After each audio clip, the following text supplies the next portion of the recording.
The wall of muddy water roared around the bend of the canyon with the fury of 1,000 wild horses. And Tabitha Jensen knew in that heart-stopping instant that she was going to die. She had been following the dry creek bed for miles, desperate to shave time off her journey to Sacramento, California, when the flash flood caught her, her mare already swept away somewhere downstream, and now she tumbled through the churning brown torrent like a broken doll. Her lungs screamed for air as she surfaced briefly, gasping, before being dragged under again by the merciless current.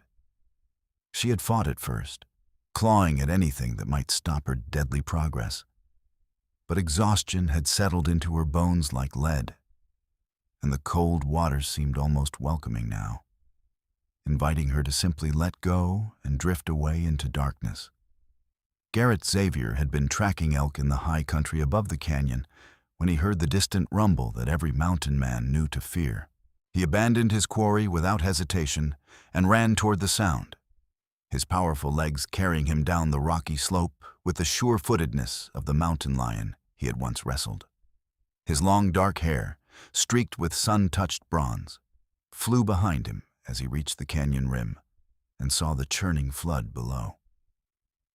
Most men would have turned away, grateful to have escaped its path.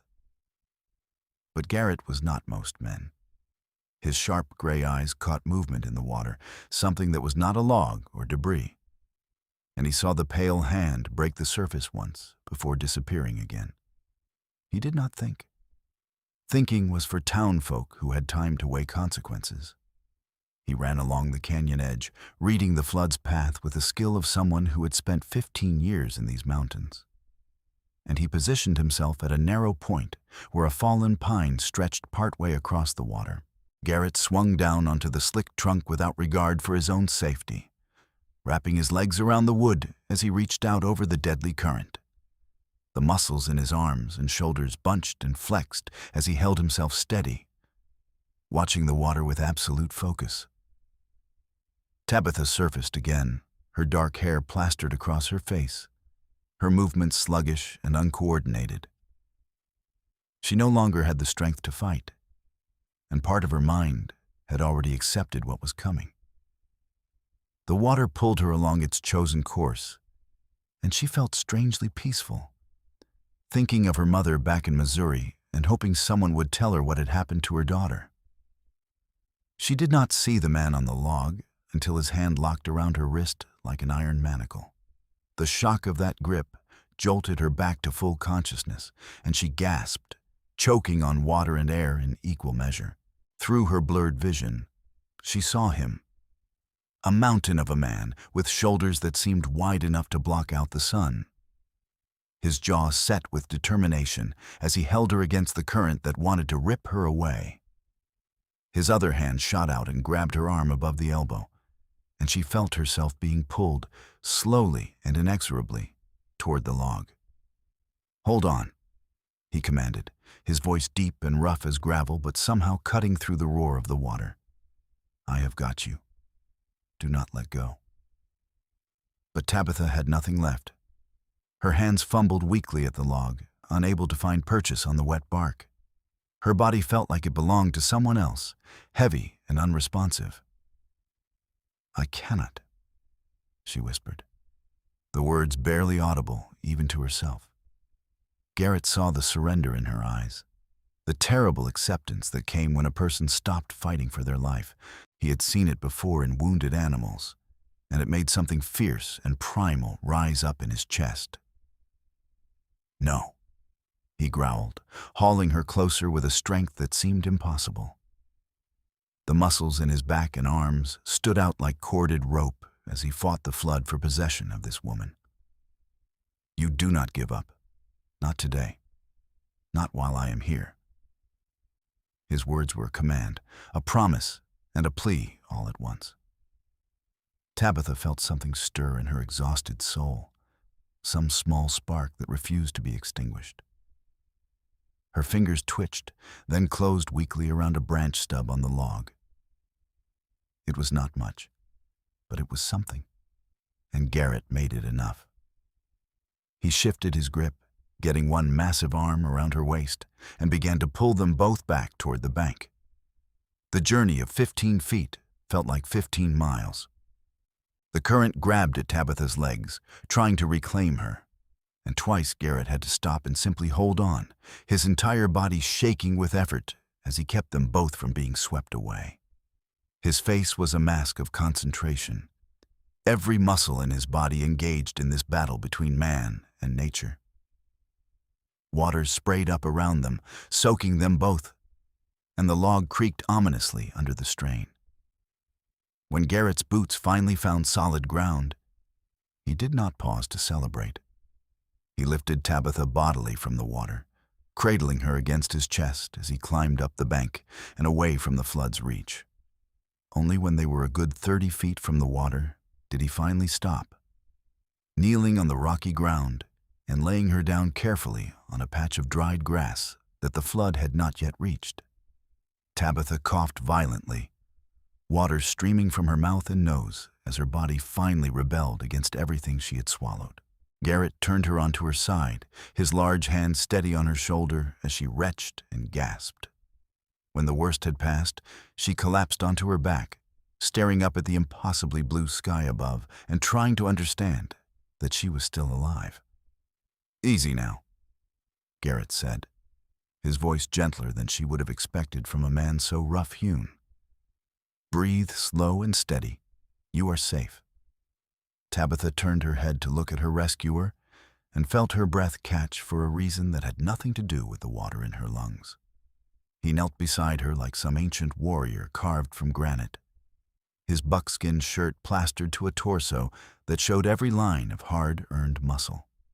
His face was weathered and tanned, with a strong jaw shadowed by several days of beard growth, and those gray eyes held a depth and intelligence that seemed at odds with his wild appearance. His hair hung past his shoulders, dark and damp, with a leather cord tying back the front sections. "You saved my life," she managed to say, her voice hoarse and broken. Garrett nodded once, a simple acknowledgement of fact rather than any search for gratitude. "Could not let the river have you. This is my territory, and I have rules about such things." The corner of his mouth lifted slightly, the closest thing to a smile she would see from him for some time. "Your territory?" Tabitha tried to sit up, but her body had other ideas. Her arms gave out, and she would have collapsed if Garrett had not caught her, his hand steadying her with surprising gentleness. "These mountains, yes. I trap and hunt here, have done for 15 years, since I was 20 years old." He studied her with those penetrating eyes, taking in her sodden dress, the quality of the fabric despite its current state, and the education evident in her speech. "You are a long way from anywhere civilized. What were you doing in that canyon?" The question was reasonable, but Tabitha felt suddenly defensive. "I was taking a shortcut. I am traveling to Sacramento to meet my aunt. My mare must have been swept away, too." The memory of her horse's terrified whinny made her eyes burn with tears, but she refused to let them fall in front of this stranger. Garrett's expression darkened. "That canyon floods with no warning when the storms hit the high peaks. Did no one tell you to avoid the creek beds during late summer?" "I came from the east," Tabitha said, lifting her chin despite her bedraggled state. "I did not know the dangers here. The man who sold me the horse in Reno said it was safe enough if I stayed to the main paths." "The man in Reno was either ignorant or cruel," Garrett said bluntly. He stood, looking down at her with an expression that might have been frustration or concern or both. "Can you stand?" Tabitha was not sure, but she was not about to admit weakness again. She had shown enough of that already, surrendering to the flood like a coward. She pushed herself up, ignoring the way her arms shook, and managed to get to her feet through sheer force of will. The world tilted alarmingly, and once again those strong hands were there, steadying her. Stubborn, Garrett observed, though his tone suggested it was not entirely a criticism. You need dry clothes, a fire, and food. My cabin is 2 miles north, higher up the mountain. Can you walk that far, or do I need to carry you? The thought of being carried by this man made something strange flutter in Tabitha's chest, but she pushed the feeling aside. I can walk. I am not some delicate flower. No flower would have survived that flood as long as you did, Garrett agreed. But surviving and being fit to hike mountain trails are different things. Your pride is not worth you collapsing halfway there. Tabitha wanted to argue, but her legs chose that moment to buckle. Garrett caught her before she hit the ground, and this time he did not wait for her permission. He swung her up into his arms as though she weighed nothing at all, settling her against his broad chest with an efficiency that suggested he had carried far heavier burdens through these mountains. I can walk, Tabitha protested weakly, but her body betrayed her words by relaxing into his warmth. She was so cold, she realized now, shivering despite the summer heat. You will walk tomorrow, maybe? Garrett said, already striding up the slope with a sure-footed grace that seemed impossible for a man of his size. Today, you let yourself be helped. There is no shame in it. Tabitha wanted to argue more, but exhaustion was crashing over her like a second flood, and the steady rhythm of his steps was lulling her toward sleep. She forced her eyes to stay open, watching his profile as he navigated the rocky terrain. His jaw was set with concentration, but there was no strain in his expression, despite the burden he carried. His arms beneath her were solid as oak, not trembling even slightly under her weight. What is your name? She asked, needing to anchor herself with something real and present. Garrett Xavier, he replied without looking down at her. And yours? Tabitha Jensen. Most people call me Tabitha, though my mother called me Tabby when I was small. Tabitha suits you better, Garrett said. A serious name for a serious woman who takes shortcuts through flash flood territory. Despite everything, Tabitha felt a smile tug at her lips. Are you mocking me, Mr. Xavier? Just Garrett. And yes, a bit. You nearly died today. I figure that earns me the right to some mockery. Because you saved me? Because you scared 10 years off my life when I saw you go under that third time. The admission, spoken so matter-of-factly, made Tabitha's heart skip. She studied his face again, noting the tension around his eyes that had not been there before. He had been frightened for her, this mountain man who looked like he feared nothing in the world. The thought warmed her more than it probably should have. They continued in silence for a while, climbing steadily higher. Tabitha watched the landscape change around them, the canyon giving way to pine forests and rocky outcroppings. Birds called from the trees, and somewhere in the distance, a hawk cried out. It was beautiful in a wild, untamed way that spoke to something deep in Tabitha's soul, something she had not known existed until this moment. Do you live up here alone? She asked eventually, unable to bear the quiet any longer. Mostly. I go into Sacramento a few times a year to trade furs and stock up on supplies. Otherwise, yes, alone. That must be lonely. Garrett was quiet for several steps before answering. It is peaceful. Different thing. Is it? Tabitha pressed, genuinely curious. I have always been surrounded by people. First my parents and siblings, then the boarding school, then my aunt's household. I cannot imagine being alone for weeks at a time. Then you have never needed to escape the noise of civilization, Garrett said. And there was something in his voice that suggested old pain, carefully buried. Some of us prefer the company of mountains and elk to people and their endless complications. Tabitha heard the story he was not telling, The reason a man would choose this isolated life at the age of 20 and never leave. She wanted to ask, but she sensed that Garrett Xavier was not a man who shared his secrets easily. Instead, she said, "The mountains are lucky to have you. If you had not been here today, I would be dead. If I had not been here, maybe you would not have taken that route," Garrett countered. "The world has a way of arranging things." "You believe in fate?" He glanced down at her then, and the intensity of his gaze made her breath catch. "I believe some things happen for reasons we do not understand at the time. Ask me in a month if I believe in fate." Before Tabitha could puzzle out what he meant by that, they emerged into a clearing, and she saw his cabin. It was larger than she had expected, built solidly from logs, chinked with clay, with a stone chimney rising from one end.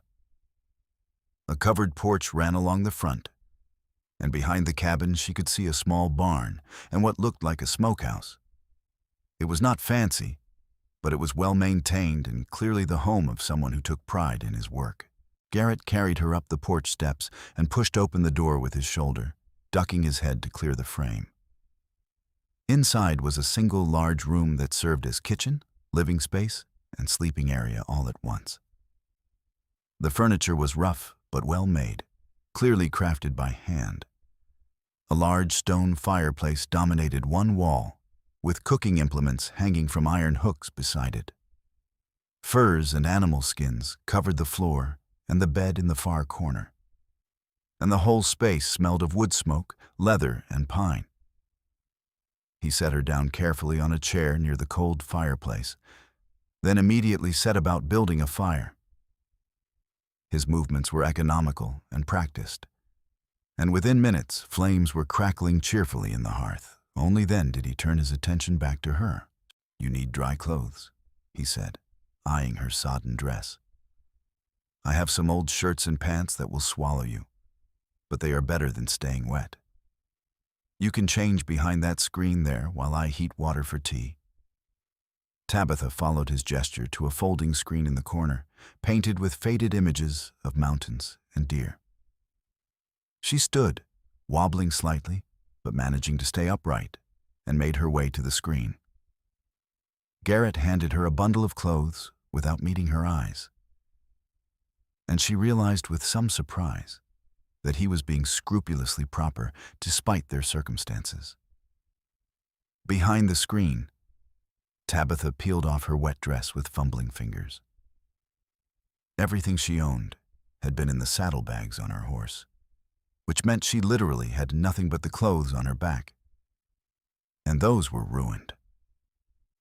The reality of her situation began to sink in as she struggled with the buttons, her hands still clumsy from cold and exhaustion. She was alone in the wilderness with a strange man. No money, no possessions, and no way to contact her aunt in Sacramento to let her know she was alive. "You are being very quiet over there," Garrett called. "Are you managing?" "Yes," Tabitha lied, wrestling with a particularly stubborn button. "Just tired." There was a pause. Then Garrett said carefully, "If you need help, I can work the buttons without looking. I know that sounds improper, but hypothermia is a real danger, and getting into dry clothes quickly matters more than propriety right now."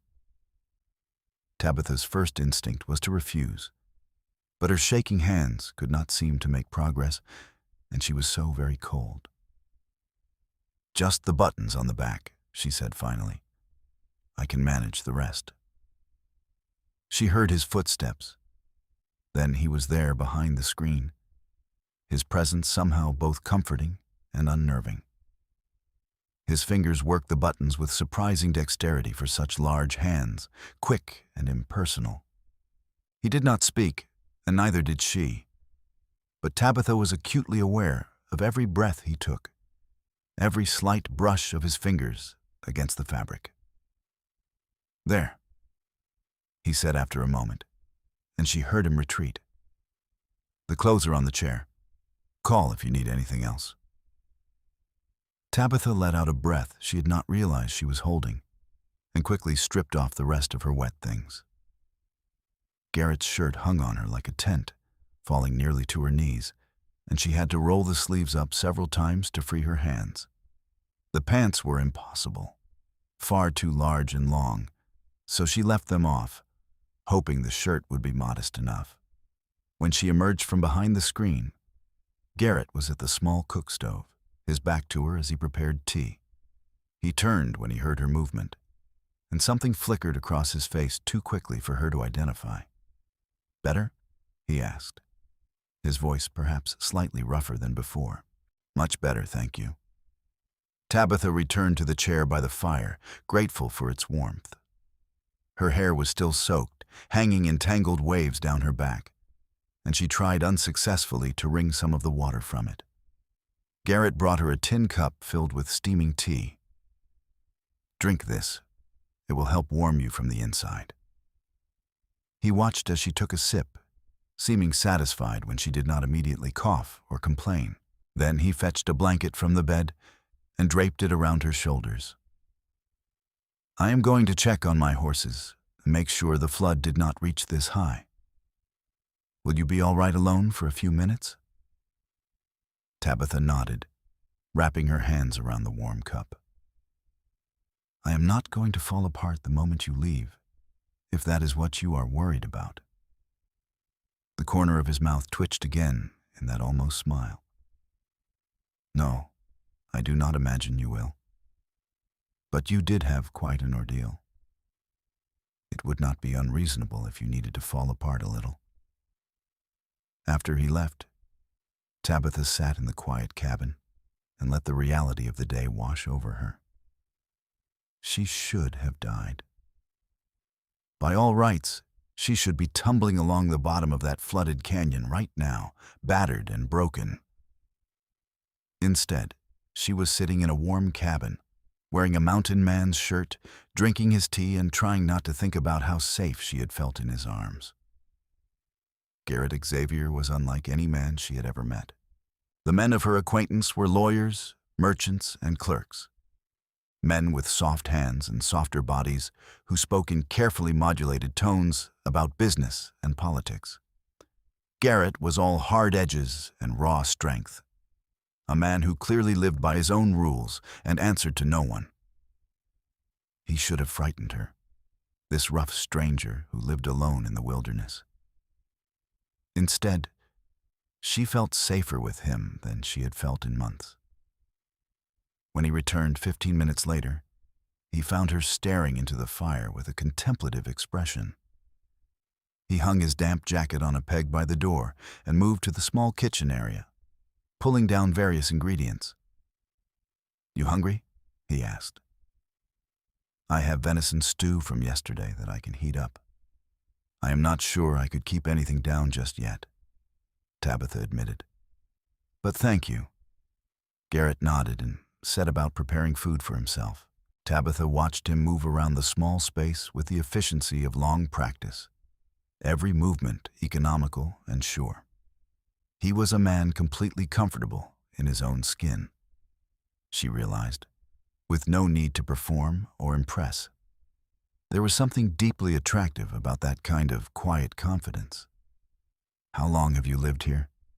she asked, needing to fill the silence with something other than her own confused thoughts. "Built the cabin my second year in the mountains, so about 13 years now. Added to it over time as I needed more space." "Do you ever think about going back to civilization?" His hands paused in their work for just a moment. "No. This is my home now. The world down there has nothing for me." "Everyone has someone," Tabitha said gently. "Family, friends, someone who cares what happens to them." "Had a family once," Garrett said, his voice carefully neutral. "They are gone now. Cholera took my parents and younger sister back in '47 in a wagon train heading west. I was 18, supposed to be the man of the family, and I could not save any of them. After we buried them in unmarked graves on the prairie, I walked away from the rest of the train and just kept walking until I found these mountains.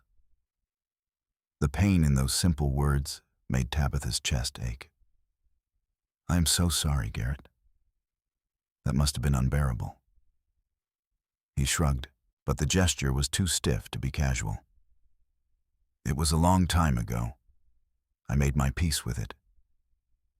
Tabitha did not believe him, but she let it pass. Some wounds never fully healed, and she suspected Garrett's losses were of that kind. It explained so much about him, this man who had chosen isolation over risking connection again.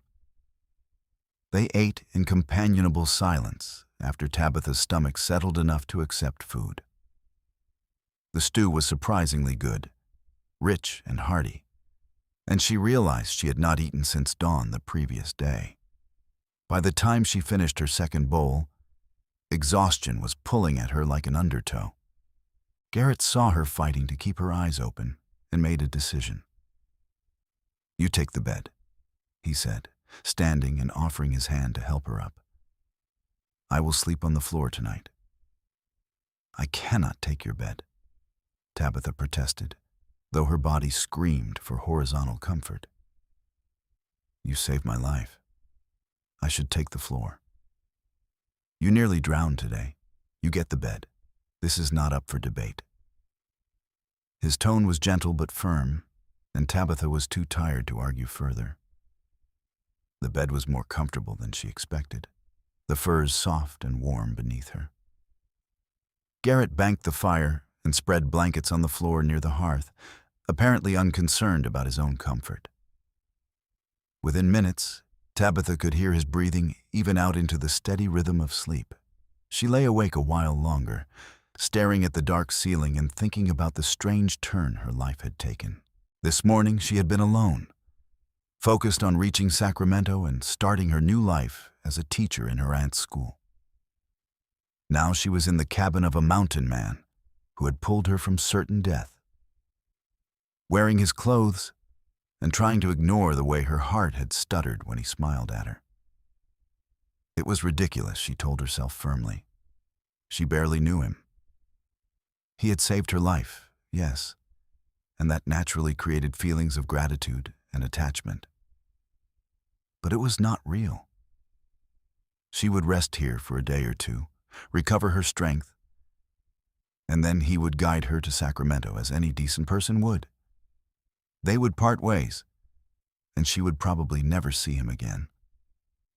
The thought made something painful twist in her chest, but she pushed it away and finally let sleep claim her. Tabitha woke to the smell of coffee and frying bacon. Pale morning light filtered through the cabin's single window, and she could hear Garrett moving quietly around the small kitchen area. She sat up slowly, relieved to find that her body felt more or less normal, if a bit sore and stiff. "Morning," Garrett said without turning around. "How are you feeling?" "Better," Tabitha admitted, pushing the furs aside and standing. Her legs were steady beneath her, which was an improvement. "Much better, actually." "Good. I am making breakfast, and then we need to talk about what happens next." The serious tone of his voice made Tabitha's stomach clench, but she simply nodded and went behind the screen to make herself presentable. Her dress from yesterday was still damp, so she stayed in Garrett's oversized shirt, feeling oddly vulnerable in the informal clothing. They ate breakfast at the small table by the window, and Tabitha could not help but notice how the morning light caught in Garrett's hair, picking out threads of bronze among the dark brown. He had tied it back with a leather cord again, which emphasized the strong lines of his face and the intensity of those gray eyes. "Sacramento is 3 days' journey from here on foot," Garrett said, getting straight to the point. "4 if we take it easy, which we probably should given what you went through yesterday. I can guide you there, make sure you reach your aunt safely." "I appreciate that," Tabitha said carefully, sensing there was more coming. "The problem is timing. In 2 weeks, the first snow will start falling in the high passes. If I take you to Sacramento now, I will need at least 2 days to get back up here, and that only leaves me 12 days to finish my preparations for winter. That is cutting it very close. What are you saying? Garrett met her eyes directly. I am saying you have 2 choices. I can take you to Sacramento now, but it means I might get caught by early snow on the way back, which could be deadly.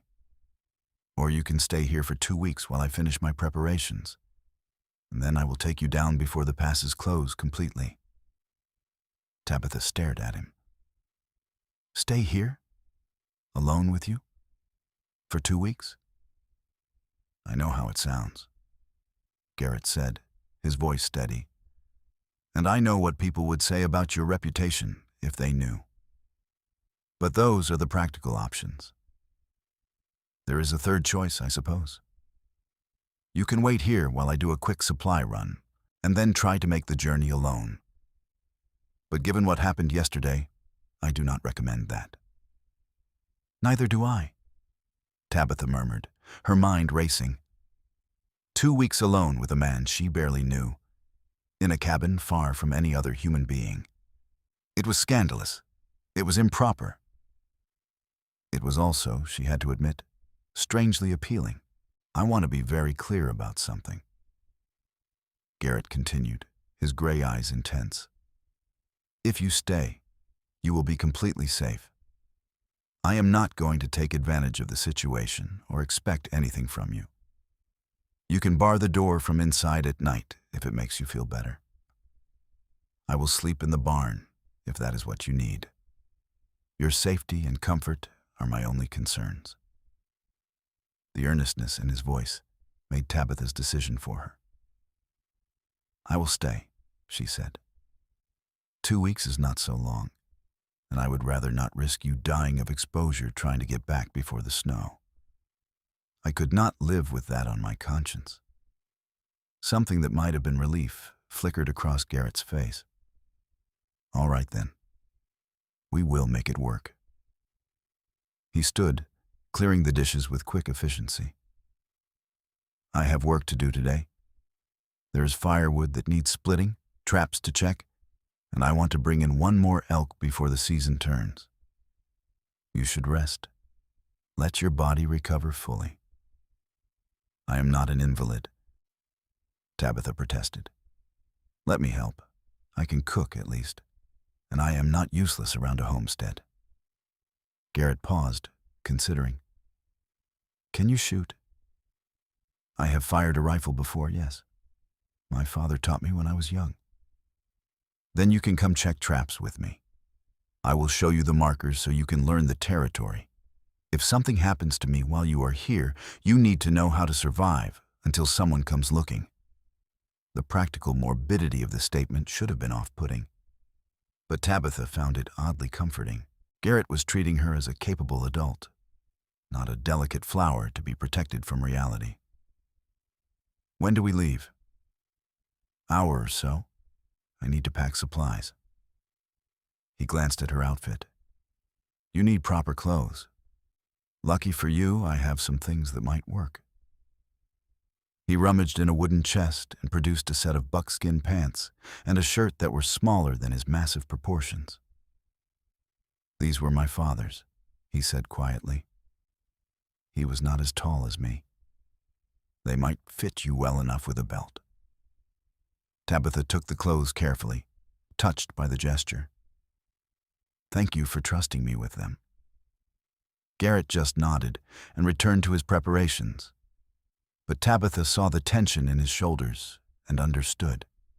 He was giving her pieces of the family he had lost, and that was not something done lightly. An hour later, they set out into the forest. Tabitha wore her father's clothes, belted tight around her waist, and carried a canteen and a knife that Garrett had insisted she keep on her belt at all times. He moved through the forest like he was part of it, reading signs in bent grass and broken twigs that Tabitha could not see. He showed her his trap lines, explaining how to check them safely and how to reset them if needed. You have to respect the animals, he said as they walked. Take only what you need, use everything you take, and kill clean and quick. These mountains provide everything I need to survive, and in return, I am a good steward of the land." Tabitha listened, fascinated by this glimpse into his world. Garrett's life was hard by any measure, but there was a simplicity and honesty to it that appealed to something deep within her. He did not worry about social climbing or proper etiquette or what the neighbors thought.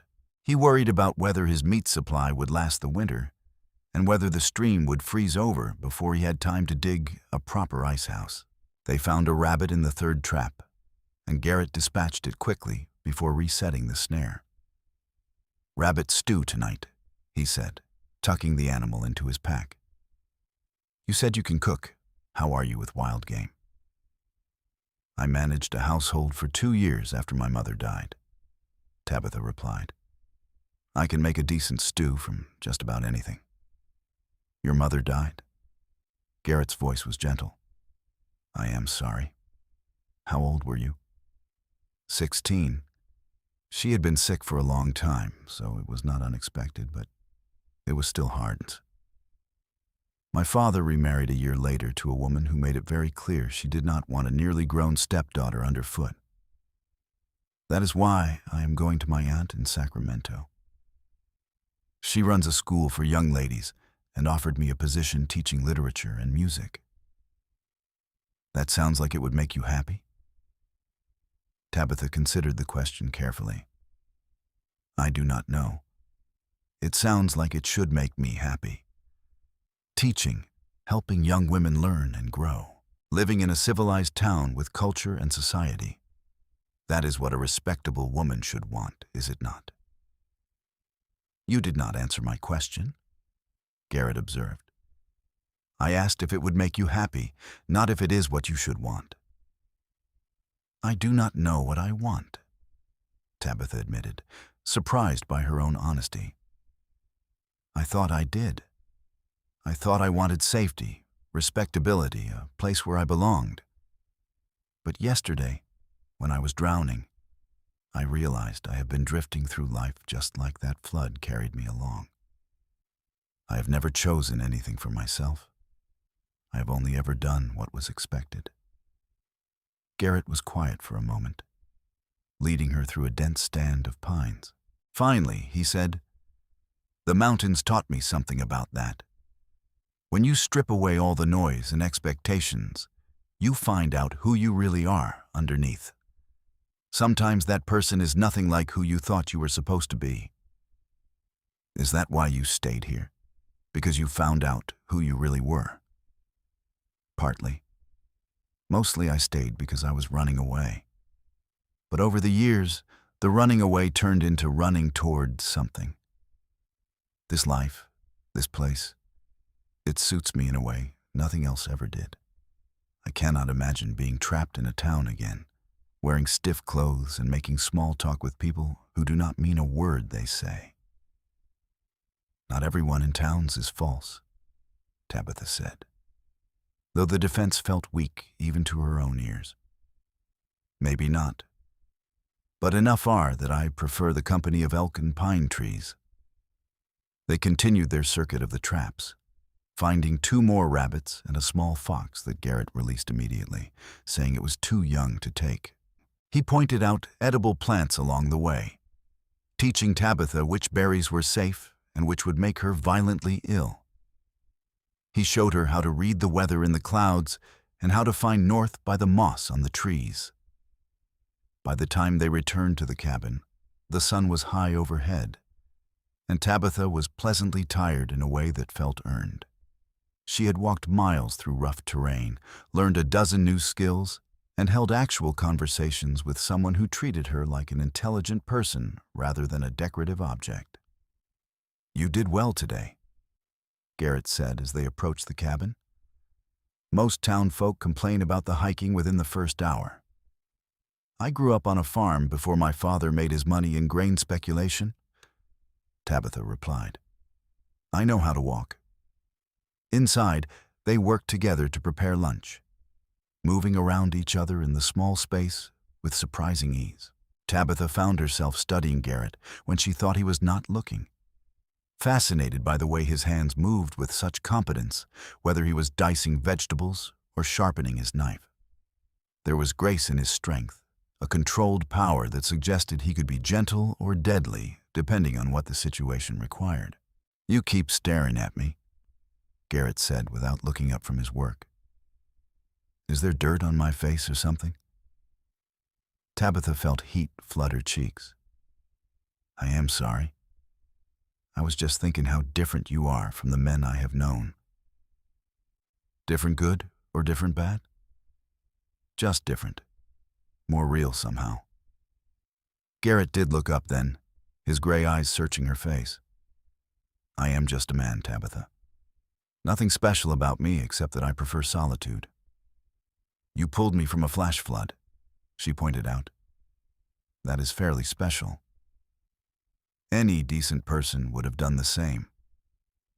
But they did not. You did. That matters." Something shifted in the air between them, a tension that was not uncomfortable but was definitely present. Garrett held her gaze for a long moment, then deliberately returned his attention to his work. "Finish chopping those carrots," he said, his voice rougher than it had been. "I am hungry enough to eat the table." The moment passed, but Tabitha felt it linger in the space between them. A promise, or a warning, or maybe both. The next few days fell into a comfortable rhythm. Tabitha helped with the daily chores, learning to milk the goats that Garrett kept for fresh milk and cheese, gathering eggs from the small coop behind the barn, and tending the kitchen garden that provided vegetables to supplement the meat. Garrett taught her to shoot, setting up targets against the far side of the barn and coaching her through proper stance and breathing.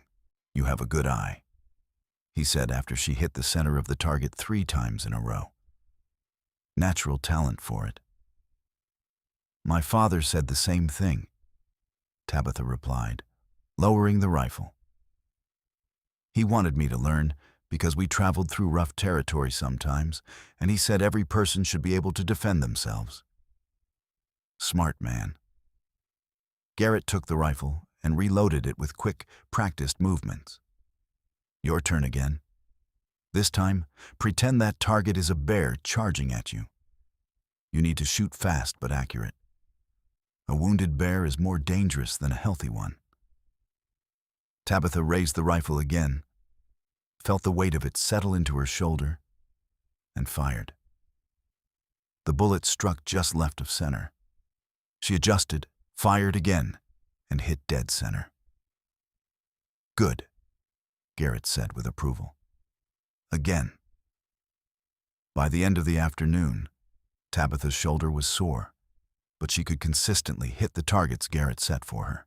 He seemed pleased, though he showed it mainly through nods and occasional comments rather than effusive praise. That evening, they sat on the porch as the sun set, painting the mountains in shades of gold and crimson. Garrett whittled a piece of wood absently. His hands sure and steady as a bird began to take shape in the pine. Tabitha sipped tea and watched the day fade, feeling more at peace than she had in years. "Can I ask you something personal?" she said eventually. "You can ask. I might not answer."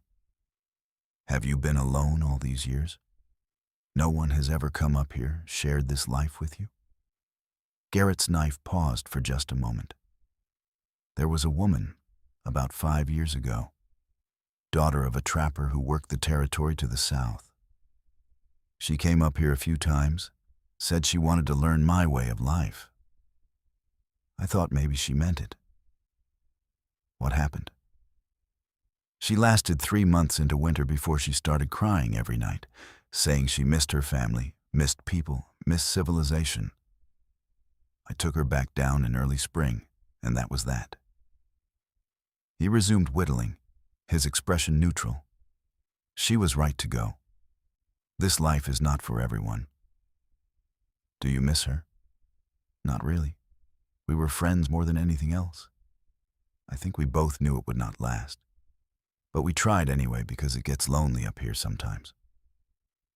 He glanced at Tabitha. What about you? Must be someone waiting for you in Sacramento, worried sick. Just my aunt, and I was not due to arrive for another week anyway. There was a man in Missouri who seemed interested, but I could never work up any enthusiasm for the match. He was perfectly pleasant and respectable, but the thought of spending my life with him made me feel like I was suffocating. Then it is good you did not marry him. My stepmother disagreed. She said I was foolish to turn down a good match just because I did not feel sparks. She said sparks fade anyway, and security is what matters. Garrett made a dismissive sound. Security is important, yes, but so is actually wanting to wake up next to the person every morning.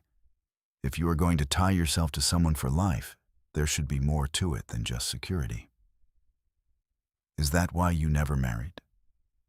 That, and I never found anyone who could tolerate this life long enough to make it work.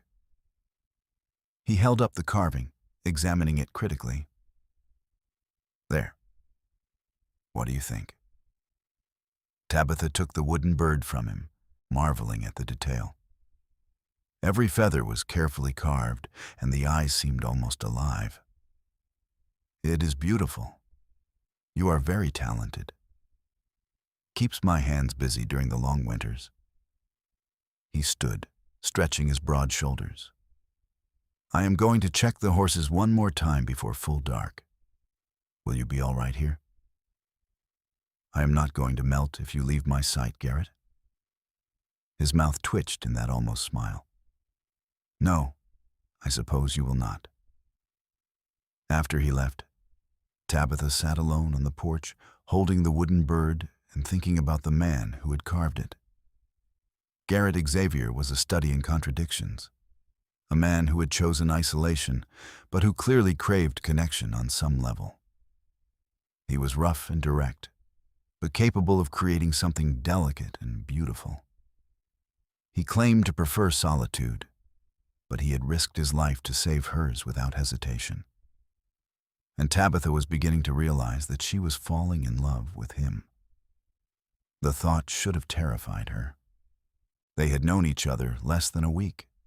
They came from completely different worlds.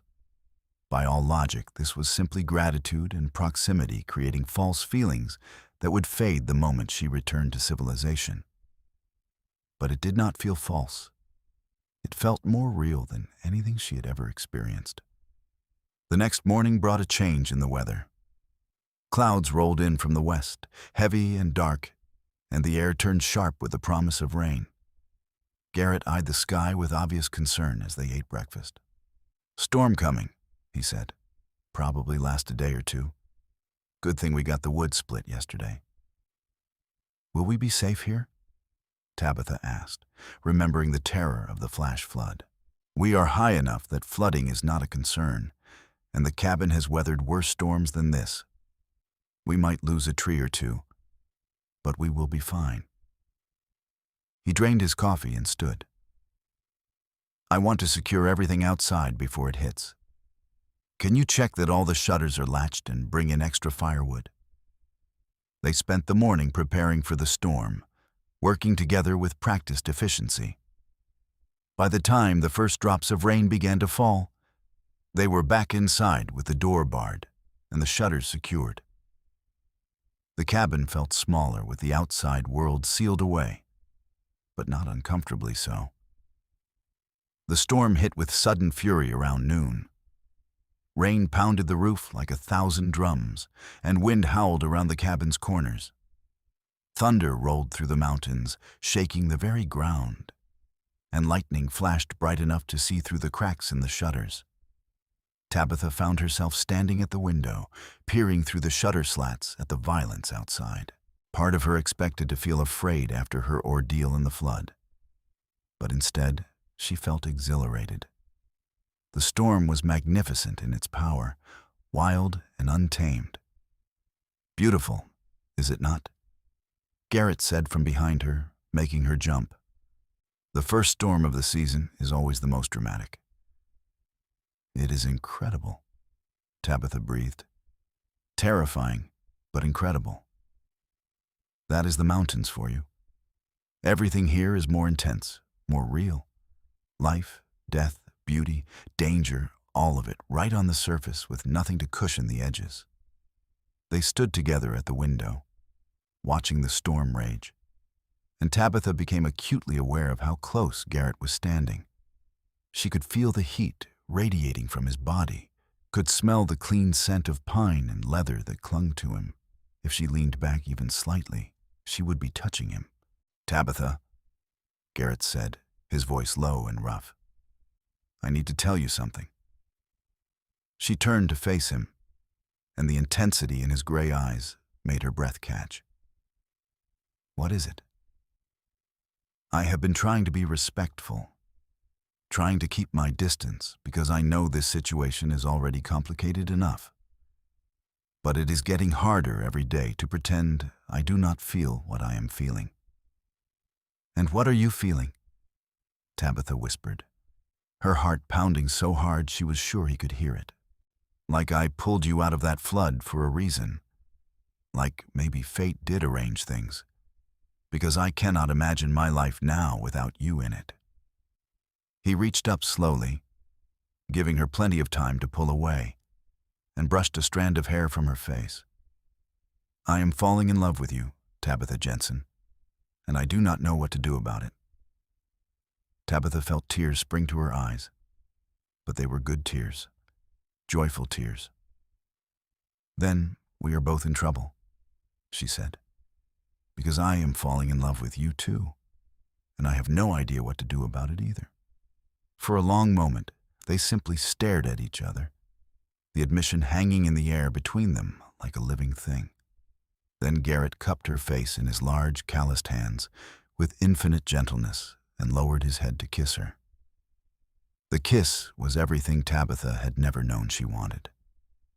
It was gentle but intense, reverent but passionate, and it made her feel like she was drowning all over again, but in the best possible way. She rose up on her toes, wrapping her arms around his neck, and kissed him back with everything she had.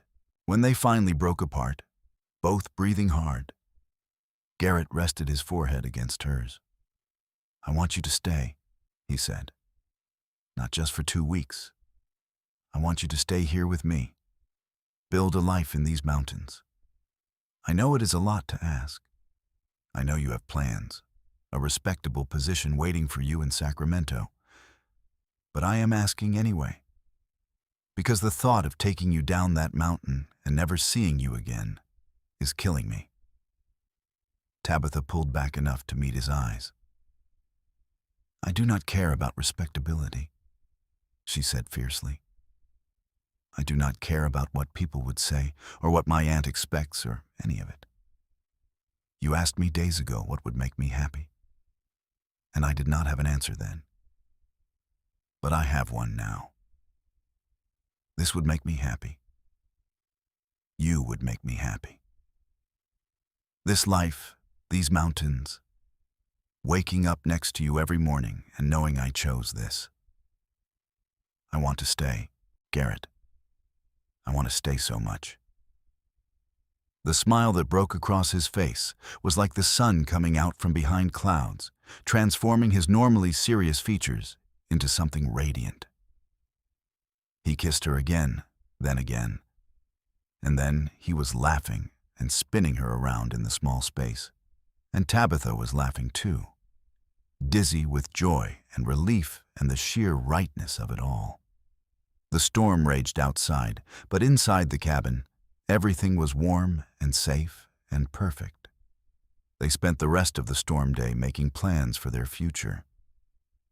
Garrett was practical even in his happiness, pointing out all the challenges they would face. Winters were brutal in the high country. They would be isolated for months at a time. The work was endless and often backbreaking. There were no social events, no neighbors to call on, no church services or town gatherings. "I know all of that," Tabitha said patiently. "And I am telling you it does not matter. I would rather be here with you, working hard and living simply, than anywhere else in the world living a lie. You might feel differently when you have been snowed in for 3 months and are sick of seeing my face every day. Impossible. You have a very good face. Garrett's ears turned slightly pink, which Tabitha found utterly endearing. For such a rough, capable man, he seemed genuinely flustered by direct compliments. They talked about practical matters too. Garrett said he could send a letter to her aunt through a trapper friend who would be passing through in a few weeks, explaining that Tabitha had decided not to take the teaching position. He promised to escort Tabitha down to Sacramento in the spring if she wanted to retrieve any personal belongings from her aunt's house, though they would have to be careful about appearances. Actually, Tabitha said slowly, working through an idea, we do not have to be that careful about appearances. We could get married. Garrett went very still. You want to marry me? Did you think I was suggesting we just live in sin up here? Tabitha laughed. Of course I want to marry you. That is generally what people do when they are in love and planning to spend their lives together. I just thought maybe you would want a proper courtship, time to be sure, a real wedding with your family there.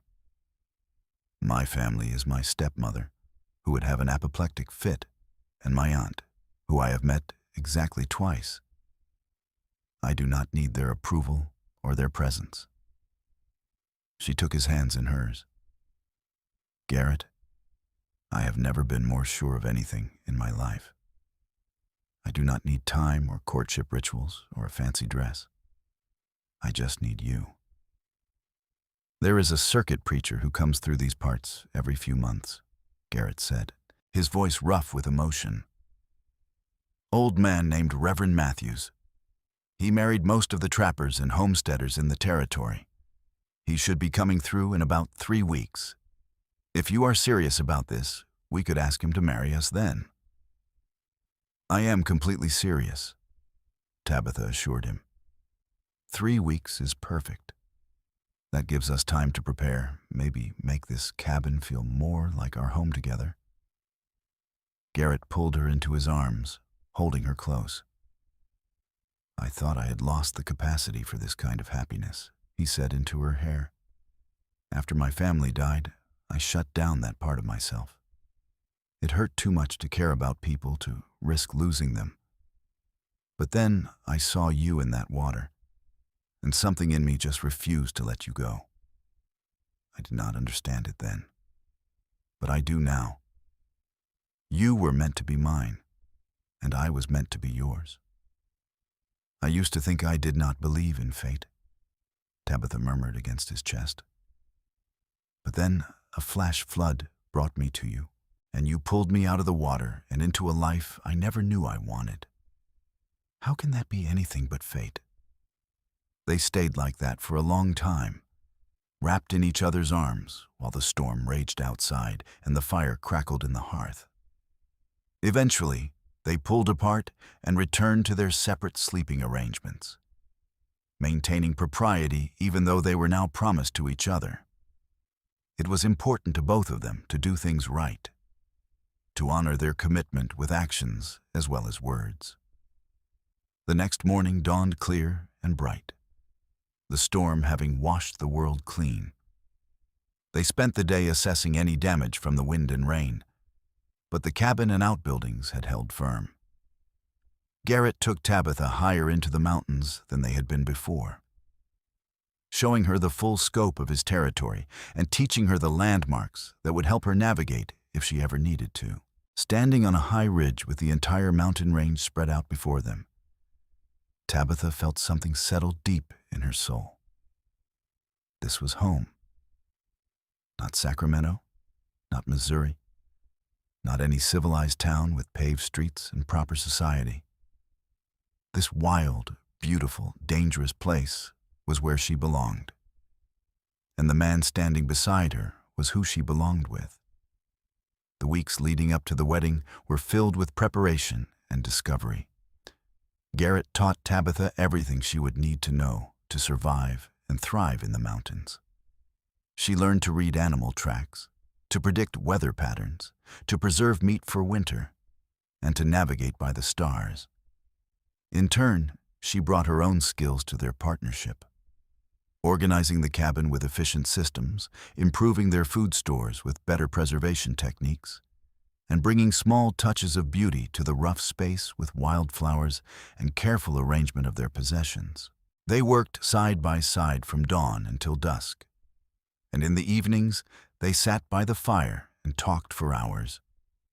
Garrett told her about his childhood in Pennsylvania, the dreams his family had held for their new life in California, and the long, lonely years he had spent in the mountains. Tabitha shared her own history, the good years with her mother, the difficult ones after her death, and her growing realization that the life everyone expected her to want was not the life she actually wanted. "My stepmother told me I was foolish for rejecting Samuel's proposal," Tabitha said one evening. "She said I had romantic notions that would get me nowhere, that I needed to be practical and accept that marriage was a business arrangement, not a fairy tale." "Marriage should be both," Garrett said firmly. "Partnership and passion, practical and romantic. Why settle for half when you can have everything?" That is what I thought. But I was beginning to believe I was wrong, that maybe those feelings did not really exist. And then I met you. Garrett reached over and laced his fingers through hers. "I am glad that flood caught you," he said. "Is that terrible of me? People could have died, and here I am grateful for it." "I am grateful too," Tabitha admitted. "I was so lost before. I thought I was being practical and making good choices, but really I was just drifting, letting other people decide what my life should look like. The flood literally and figuratively woke me up, made me realize I need to grab hold of what I want instead of just letting life carry me along. And what you want is a stubborn mountain man and a lifetime of hard work in the wilderness. What I want is you and everything that comes with you. The hard work does not scare me, Garrett. Losing you, going back to that half-life I was living before, that scares me." 3 weeks after the storm, Reverend Matthews arrived as predicted, riding a sturdy mule and carrying his well-worn Bible in his saddlebag. He was a weathered man of about 60, with kind eyes and a gentle manner that immediately put Tabitha at ease. "So you are the young lady who has finally convinced our Garrett to rejoin civilization," he said with a smile, shaking her hand warmly. "I had begun to think he would live and die alone up here." "I would not say I convinced him of anything," Tabitha replied. "We convinced each other." "Even better." Reverend Matthews accepted Garrett's offer of coffee and a seat on the porch. "Now then, I assume you want me to perform a marriage ceremony?" "If you are willing," Garrett said. "I know it is somewhat unusual circumstances." "Son, I have married couples in every unusual circumstance you can imagine. As long as you are both of age, of sound mind, and entering into this freely, I am happy to perform the ceremony." He looked between them with those shrewd, kind eyes. "But I will ask you both directly. Are you certain this is what you want? Marriage is a sacred bond, not to be entered into lightly or for temporary comfort." "I am certain," Tabitha said without hesitation. "I have never been more certain of anything." "And you, Garrett? You have chosen solitude for many years. Are you truly ready to share your life with another person, with all the compromise and adjustment that requires?" Garrett looked at Tabitha, and the expression on his face made her heart skip. "I thought I wanted solitude," he said. "Turns out I just wanted the right person to share my life with. I am ready, Reverend. More than ready." Reverend Matthews smiled broadly. "Then we shall have a wedding tomorrow morning. That gives you tonight to prepare yourselves spiritually and mentally for this commitment." Garrett, I assume you have 2 witnesses we can call upon? My nearest neighbors are the Hendersons, about 5 miles west. I can ride over and ask them to come. Excellent. Then everything is settled. The wedding took place the next morning on the ridge, where Garrett had first shown Tabitha the full scope of his territory. The Hendersons, a middle-aged couple who ran a small homestead, stood as witnesses. Martha Henderson had brought wildflowers to weave into Tabitha's hair, a gesture that brought tears to Tabitha's eyes. Tabitha wore a simple dress that Martha had loaned her, cream-colored calico with lace at the collar. Garrett wore clean buckskins and a shirt that Tabitha had carefully mended and pressed the night before. His long hair was neatly tied back, and someone who did not know him might have thought he looked nervous. But Tabitha could see the certainty in his eyes, the absolute conviction that this was right. Reverend Matthews performed a simple ceremony, speaking of commitment and partnership, of choosing to walk through life together, through all its joys and challenges. When it came time for vows, Garrett took both of Tabitha's hands in his and spoke with quiet intensity. Tabitha, you came into my life like a force of nature, and you have turned everything upside down in the best possible way. I promise to keep you safe, to work beside you, to listen to you, and to love you for as long as I draw breath. I promise to be worthy of the gift you have given me in choosing this life. Choosing me. Tabitha had to blink back tears as she responded. Garrett, you saved my life, and then you showed me how to really live it. You see me not as I am supposed to be, but as I really am, and you love me anyway. I promise to be your partner in all things, to work hard, to stand strong, and to love you through every season of life. I choose you freely and completely, today and always. When Reverend Matthews pronounced them husband and wife, Garrett kissed her with a tenderness that made Martha Henderson sigh happily. And just like that, Tabitha Jensen became Tabitha Xavier, wife of a mountain man and resident of the high country. The Hendersons stayed for a celebratory lunch, sharing stories and advice about living in the mountains.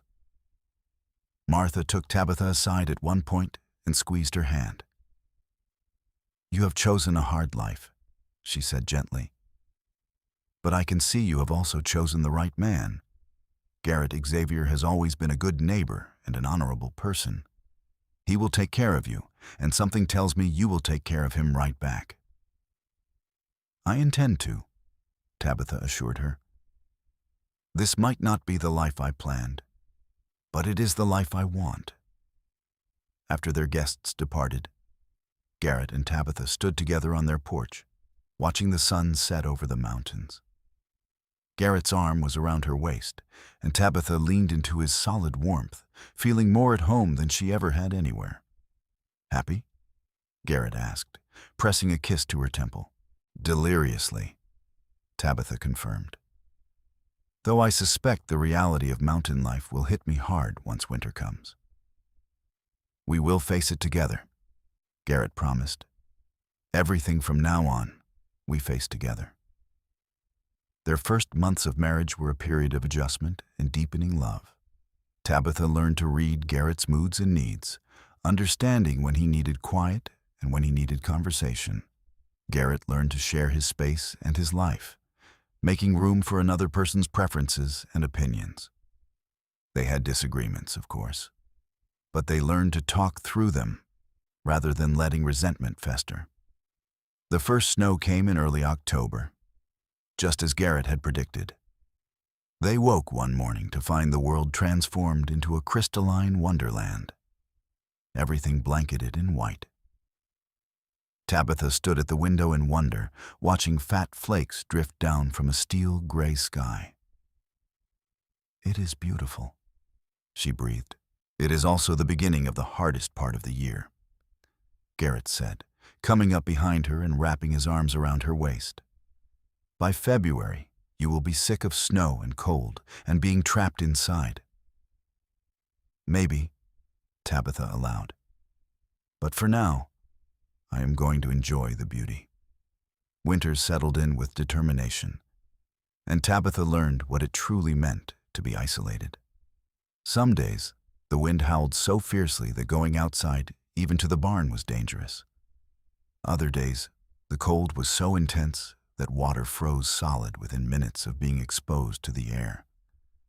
The work was constant and demanding, caring for the animals, maintaining the fire, preparing food, and doing the 1,000 small tasks necessary for survival. But there were also moments of profound peace and joy. Long evenings by the fire, with Garrett whittling and Tabitha reading aloud from one of his small collection of books. Snowy mornings when they would wake tangled together under the firs, warm and safe while the wind raged outside. Quiet conversations about their hopes and dreams, their fears and memories, all the things that built true intimacy between two people. On Christmas morning, Tabitha woke to find a wooden carving on the pillow beside her. It was a woman riding a horse, beautifully detailed, and she knew Garrett must have been working on it for weeks in secret.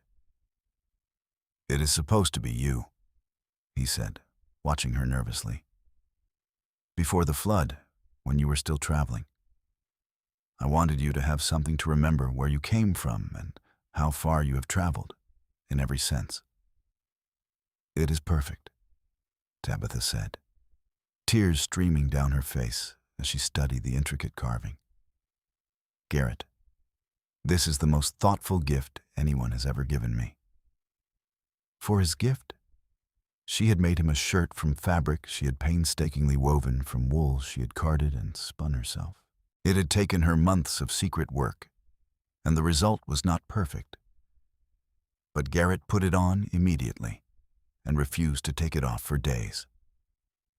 Winter deepened, and they settled into rhythms that would sustain them. Tabitha discovered that she did not mind the isolation as much as she had feared. In fact, she relished the uninterrupted time with Garrett, learning every facet of his personality and sharing every facet of her own.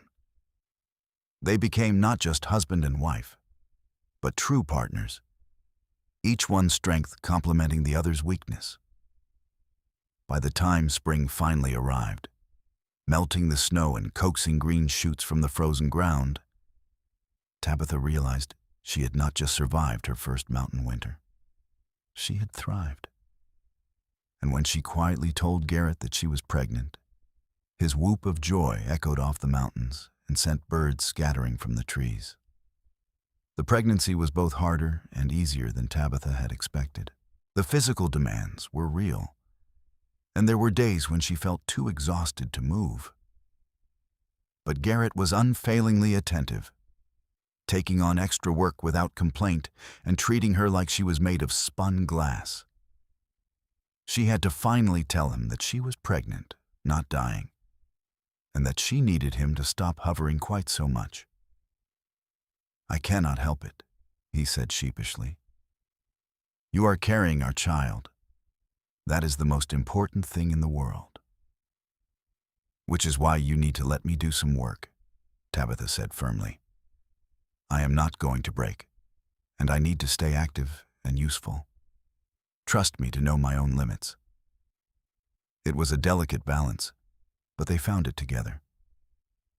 Tabitha continued to help with daily chores, adjusting as her body changed. Garrett made sure she never overextended herself, but also respected her need to remain capable and independent.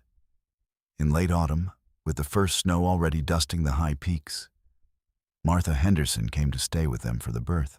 She was an experienced midwife, having delivered dozens of babies in the territory, and her calm presence steadied both Tabitha and Garrett. The labor was long and difficult, lasting through a night and into the next day. Garrett paced the cabin like a caged animal, unable to help and hating his own helplessness. When the baby's first cry finally split the air, he sagged with relief so profound he had to sit down. "You have a son," Martha called out, and Garrett was on his feet immediately, moving to Tabitha's side. She lay exhausted against the pillows, her hair damp with sweat. But she had never looked more beautiful to him. In her arms was a tiny bundle wrapped in soft blankets, and when she pulled back the fabric to show him, Garrett felt his heart stop. The baby was perfect, with a shock of dark hair and a face red from crying. His tiny fists waved in the air, and when Garrett carefully touched one with his finger, the baby's hand closed around it with surprising strength. "He is perfect," Garrett whispered, tears streaming unashamedly down his face. "Tabitha, he is perfect." "He is ours," Tabitha said, smiling through her own tears. "What should we name him?" They had discussed names for months, and Garrett had insisted that if they had a son, he should be named after Tabitha's father. "James," he said now. "James Xavier, if that is all right with you." "It is more than all right," Tabitha said. "Hello, James. Welcome to our mountain." Martha stayed for 2 weeks, making sure both mother and baby were healthy before returning to her own homestead. In that time, she taught Tabitha everything she knew about caring for an infant in the wilderness, from nursing to managing fevers, to keeping a baby warm through harsh winter nights. After she left, Garrett and Tabitha settled into their new life as parents. It was exhausting and overwhelming, and more wonderful than either of them had imagined. James was a good baby, healthy and strong, and he seemed to take the isolated mountain life in stride. By the time he was a year old, he was toddling around the cabin, exploring everything with fearless curiosity that terrified and delighted his parents in equal measure. The years flowed by, marked by the changing seasons and the milestones of their growing family. When James was 3, Tabitha gave birth to twin daughters, Emma and Rose, who filled the cabin with twice the chaos and twice the joy. 2 years after that came another son, Thomas, who was calm and thoughtful from the moment he was born. Their little cabin became too small, so Garrett built an addition, expanding their home to accommodate their growing family. He built beds and chairs and a larger table, each piece crafted with care and love. Tabitha established a more extensive garden, preserving enough food to feed them all through the harsh winters. Together, they built a life that was rich in love and purpose, even if it was simple in material terms. The children grew up wild and free, learning to track animals before they could read, to predict weather by the feel of the wind, to respect the mountains that were their home. Garrett taught the boys to hunt and trap, while Tabitha taught all of them to read and write and do arithmetic. They learned practical skills and academic knowledge in equal measure, prepared to survive in the wilderness or navigate civilization if they ever chose to leave. But none of them seemed inclined to leave. This was their home, these mountains and forests and the cabin their parents had built together. They knew no other life and wanted no other life. When James turned 18, Garrett took him aside for a serious conversation. "You are a man now," he said, "old enough to make your own choices about your future. If you want to go down to Sacramento, see what the world has to offer. Your mother and I will support that decision." James looked at his father with confusion. "Why would I want to leave? Everything I love is here." "Just want to make sure you know you have a choice," Garrett said. "I do not want any of you to feel trapped here." "Pa, I am not trapped. I am home." James grinned, looking so much like a younger version of Garrett that Tabitha sometimes did a double take. "Though I might go down to the Henderson place more often. Their daughter Katie is awfully pretty." Garrett groaned. "You are too young to be thinking about girls." "I am the same age you were when you lost your family and came to these mountains," James pointed out. "And older than Ma was when she nearly drowned." I think I am old enough to notice a pretty girl." There was no arguing with that logic, so Garrett just clapped his son on the shoulder and resigned himself to the inevitable march of time. 2 years later, James and Katie Henderson were married in the same spot where Garrett and Tabitha had exchanged vows 23 years earlier. Reverend Matthews, now elderly but still making his rounds, performed the ceremony with the same gentle wisdom he had shown all those years ago. Standing beside Garrett, watching their eldest son begin his own life's journey, Tabitha felt the weight of time and the gift of it. She thought back to that terrified woman being swept along by the flood, who had given up fighting because she could not see any reason to keep struggling. If she could speak to that woman now, she would tell her to hold on, that a strong hand was reaching out to grab her, and that hand would pull her not just from the water, but into a life more wonderful than she had ever imagined. "What are you thinking about?" Garrett asked quietly, his hand finding hers as it always did. "About drowning and being saved," Tabitha said. "About floods and fate and how sometimes the worst moments of our lives lead to the best ones." "Any regrets?" Garrett asked, though his tone suggested he knew the answer. "Not a single one," Tabitha assured him. "You?" "Only that I did not find you sooner." He squeezed her hand, his gray eyes soft with love. "Though I suppose we found each other at exactly the right time." "That is what I think too. Everything had to happen exactly as it did to bring us to this moment." They stood together, watching their family celebrate around them. Their children and grandchildren, the Hendersons and other neighbors who had become extended family, all gathered in this wild, beautiful place that Tabitha had come to love more than she had ever thought possible.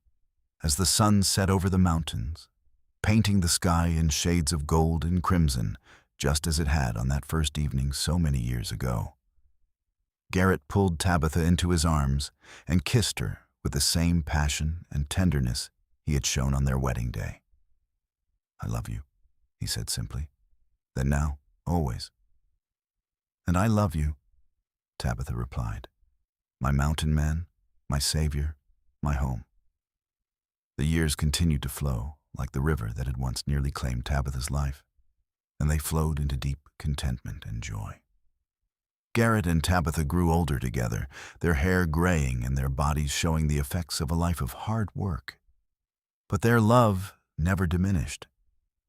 If anything, it deepened with every passing year, every shared challenge, every quiet moment of connection.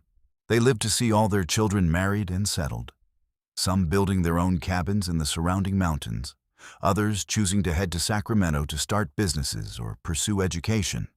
Emma became a teacher like her mother had once thought she would be, opening a school in Sacramento that welcomed all children, regardless of their ability to pay. Rose stayed in the mountains, marrying a trapper and raising her own wild, free children, just as she had been raised. Thomas became a skilled carpenter, building homes throughout the territory and always returning to the family cabin for long visits. As they entered their 60s, Garrett and Tabitha spent more time on the porch, watching the world around them and reflecting on the life they had built together. They told stories to their grandchildren, passing down family history and mountain wisdom in equal measure. One evening, as they sat watching yet another sunset paint the sky, Garrett said thoughtfully, "Do you remember what you said to me that first day after I pulled you out of the flood?" "I said a lot of things," Tabitha replied with a smile. "I was rather shaken up, as I recall. You said you had given up fighting, that you were ready to let go." "I remember." Tabitha leaned her head on his shoulder. "Why do you bring it up now?" "Because I want you to know that I will never let you go," Garrett said fiercely. "Not then, not now, not ever. As long as I draw breath, I will hold on to you, fight for you, refuse to surrender you to any flood that tries to take you away." Tabitha felt tears prick her eyes at the raw emotion in his voice. "And I will do the same for you," she promised. We saved each other that day, Garrett. You pulled me from the water, but I pulled you back into life, back into connection and family and love. We are even, and we are bound together forever. Forever, Garrett agreed, kissing the top of her head. That is exactly how long I plan to love you. They sat together as darkness fell and stars began to emerge in the clear mountain sky. Somewhere in the distance, an owl called out. And closer by, one of their grandchildren laughed at something their parents said. The sounds of family, of life continuing and growing, surrounded them like a warm blanket. Tabitha thought about the woman she had been, that lost soul being carried along by the flood of life with no real direction or purpose. She thought about the man she had married, who had been hiding from life in these mountains until fate brought them together. And she thought about all the moments between then and now, the struggles and triumphs, the ordinary days and the extraordinary ones that had woven together to create this rich, full life. "Thank you," she said softly. "For what?" "For not letting go. For refusing to give up on me even when I had given up on myself. For pulling me out of that flood and into this life." Garrett was quiet for a moment, then said, "Thank you for staying. For choosing this hard, isolated life when you could have had comfort in society. For seeing something in me worth loving." "Always," Tabitha promised. "In every life, in every circumstance, I would choose you." "And I would choose you," Garrett replied, "every single time." As they sat together under the stars, surrounded by the mountains that had witnessed their love story from the very beginning, Tabitha felt a completeness and peace that she knew not everyone was fortunate enough to find. She had been drowning once, literally and figuratively, but Garrett had pulled her to safety and shown her what it meant to truly live. Their story had started with a flash flood and a desperate rescue, but it had become so much more than that. It had become a testament to the power of love to transform lives, to the possibility of finding home in the most unexpected places, and to the courage it takes to choose authenticity over expectation. Years later, when Tabitha and Garrett were both in their 70s and their great-grandchildren played in the clearing around the cabin, they still sat on that porch every evening, watching the sun set over their mountains.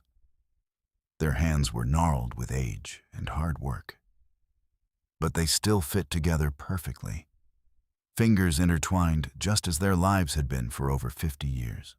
"Do you ever wonder what would have happened if I had taken a different route that day?" Tabitha asked one evening. "If I had listened to better advice and avoided the canyon?" Garrett considered the question seriously. "I like to think we would have found each other eventually," he said. "Maybe you would have come through on some teaching assignment, or maybe I would have been in Sacramento trading furs. The universe has a way of bringing together people who are meant to be together." "You really have become a romantic in your old age," Tabitha teased. "Only for you," Garrett replied with dignity. "For everyone else, I am still a crusty old mountain man." Tabitha laughed, the sound as bright and joyful as it had been 50 years ago. "That you are, my love. That you are." As the sun finally dipped below the horizon and the first stars appeared, their family began to gather on the porch as they did every evening when they were all together. Children and grandchildren and great-grandchildren, all carrying the legacy of that moment when Garrett had reached into a raging flood and refused to let go. They told stories that night, as they often did. James told the young ones about growing up in the mountains, about learning to track elk with his father and preserve food with his mother. Emma talked about starting her school and the satisfaction of teaching children to read. Rose shared tales of her own adventures in the wilderness with her trapper husband. And Thomas entertained everyone with stories of the interesting people he had met while building homes throughout the territory. But the story everyone wanted to hear, as always, was the story of how it all began. The grandchildren who had heard it 100 times still leaned forward eagerly, and the great-grandchildren listened with wide eyes. So Garrett and Tabitha told it together, as they always did, each one filling in details the other forgot, correcting minor points in the narrative, and laughing at the memories. They told about the flash flood and the desperate rescue, about the mountain man who refused to let a stranger drown, about the woman who chose an unexpected life over a predictable one. They told about falling in love in a wilderness cabin, about the challenges they had faced and overcome, about building a life and a family in these wild, beautiful mountains. The moral of the story, Garrett concluded, as he always did, is that sometimes the worst moments of your life are actually the best ones in disguise. That flood was the worst and best thing that ever happened to both of us. And the moral for me, Tabitha added, is that when someone reaches out to help you, to save you, to pull you toward something better, you need to hold on. Even when you are tired, even when you have given up hope, you need to grab that hand and let yourself be saved. The children clapped and cheered, as they always did, and then dispersed to their beds or their own cabins, leaving Garrett and Tabitha alone on the porch once again. "We have had a good life," Tabitha said contentedly. "The best life," Garrett agreed, "though I still say the best part is you." "Flatterer." "Truth teller," Garrett corrected. "There is a difference." They sat in comfortable silence for a while longer. Then Garrett stood and offered his hand to Tabitha. "Come on, Mrs. Xavier. Let us go to bed. Morning comes early, and the goats will not milk themselves." Tabitha took his hand, letting him pull her to her feet just as he had pulled her from the flood so many years ago. "You know," she said as they walked into the cabin together, "I think you will be pulling me along until the very end, one way or another." "That is the plan," Garrett confirmed. "I told you I would never let go, and I meant it. Not then, not now, not ever." "Good," Tabitha said, squeezing his hand, "because I am not letting go either. We are in this together forever."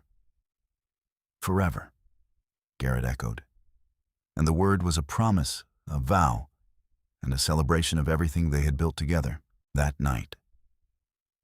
As they lay together under the firs they had shared for 50 years.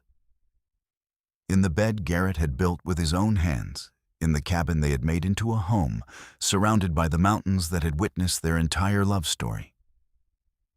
Tabitha drifted off to sleep with a smile on her face. She dreamed of floods and rescues, of strong hands refusing to let go, of a life she had never planned, but that had turned out to be exactly what she needed. She dreamed of love that had started with a desperate moment in churning water and had grown into something beautiful and enduring, something that had created ripples spreading out into the future through their children and grandchildren and beyond. And beside her, Garrett slept peacefully, his hand still holding hers even in sleep. A mountain man who had found his purpose in saving one woman and spending the rest of his life loving her. Their story had begun with a flash flood in the summer of 1862, when a mountain man named Garrett Xavier pulled a drowning woman named Tabitha Jensen from a raging creek and refused to let her give up on life. It continued through decades of love, partnership, challenge, and triumph, creating a legacy that would endure for generations. It was a story of rescue and redemption, of choosing love over fear, of building something beautiful in an unlikely place. It was a story that proved that sometimes the most unexpected moments lead to the most extraordinary lives, and that when two people commit to holding on to each other through everything life throws at them, they can weather any storm and emerge stronger on the other side. And it was a story with a perfect ending, because both Garrett and Tabitha lived long, full lives, surrounded by the family they had created and the love they had nurtured for over 50 years. They died within months of each other, as though neither could bear to be without the other for long. And they were buried side by side on that ridge where they had been married, overlooking the mountains they had loved, the land they had called home. Their descendants continued to thrive in those mountains, carrying forward the lessons and love that Garrett and Tabitha had instilled in them. The story of the flash flood rescue became family legend, told and retold to every new generation.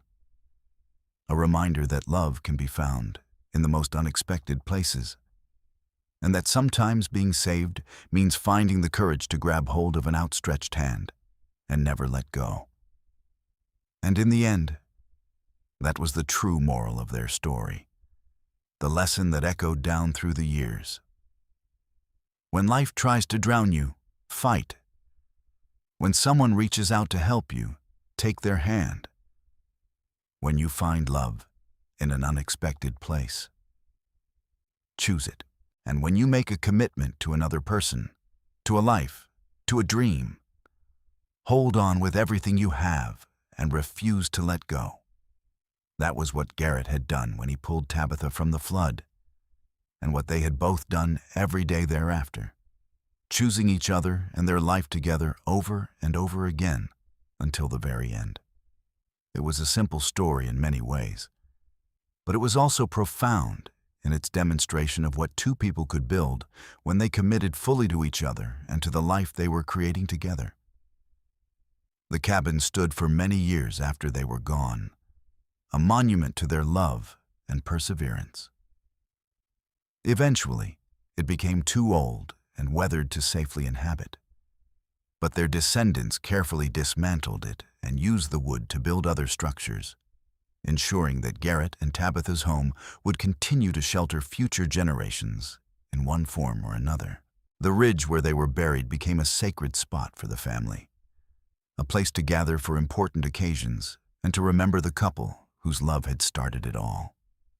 And on clear summer evenings, when the sun painted the sky in shades of gold and crimson, family members would stand on that ridge and swear they could almost feel Garrett and Tabitha's presence, their eternal love as much a part of those mountains as the stone and timber and rushing water.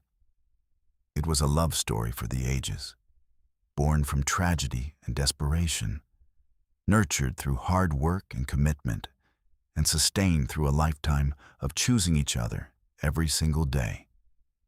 It proved that love was not just about the grand gestures and dramatic moments, though those certainly played their part. Real love was about the daily choice to keep holding on, to keep fighting, to keep building something together, even when it would be easier to let go. Garrett had refused to let go when Tabitha was drowning in that flash flood, and neither of them had let go of each other or their love for over 50 years thereafter. That steadfast refusal to surrender to the difficulties and challenges of life, that determination to hold tight to what mattered most, was what had made their story not just a romance, but an enduring testament to the power of committed, authentic love. And so their story ended not with sadness, but with celebration. Not with regret, but with profound gratitude for a life well lived and a love well nurtured. They had started as strangers brought together by chance and circumstance, but they had become soulmates bound together by choice and commitment, creating a legacy that would endure long after they were gone. It was, in every sense, a perfect ending to a remarkable love story. A story that began the moment a mountain man pulled a drowning woman from a raging flash flood and refused to let go, even when she had given up fighting, because he somehow knew that she was worth saving, and that together they would build something extraordinary. Their love had conquered floods and winters, isolation and hardship, time and change. It had produced a family that spread across the mountains like wildflowers, each generation carrying forward the lessons learned from Garrett and Tabitha's example. And at the heart of it all was a simple truth that they had lived every day of their lives together. Love is worth fighting for, worth holding on to, worth building your entire life around. That was the gift they gave to each other and to all who came after them. That was the legacy of the mountain man, who refused to let go, and the woman who chose to hold on, whose love story began in churning water and ended in perfect peace, having created something beautiful and enduring that would never truly die. And in the mountains of California, where Garrett and Tabitha had lived and loved and built their extraordinary life together, the rivers still flowed and the sun still set in glorious color, nature continuing its eternal cycles just as it had when their story began.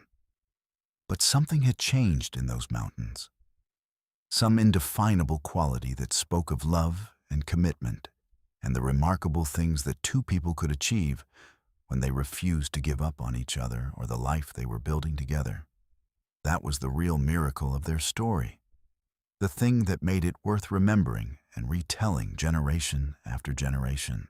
Not just that Garrett had saved Tabitha from drowning, though that was certainly part of it, but that they had spent the rest of their lives saving each other in 1,000 small ways, pulling each other back from despair and loneliness and the isolation that can consume even the strongest soul, choosing instead to build something together that neither could have created alone.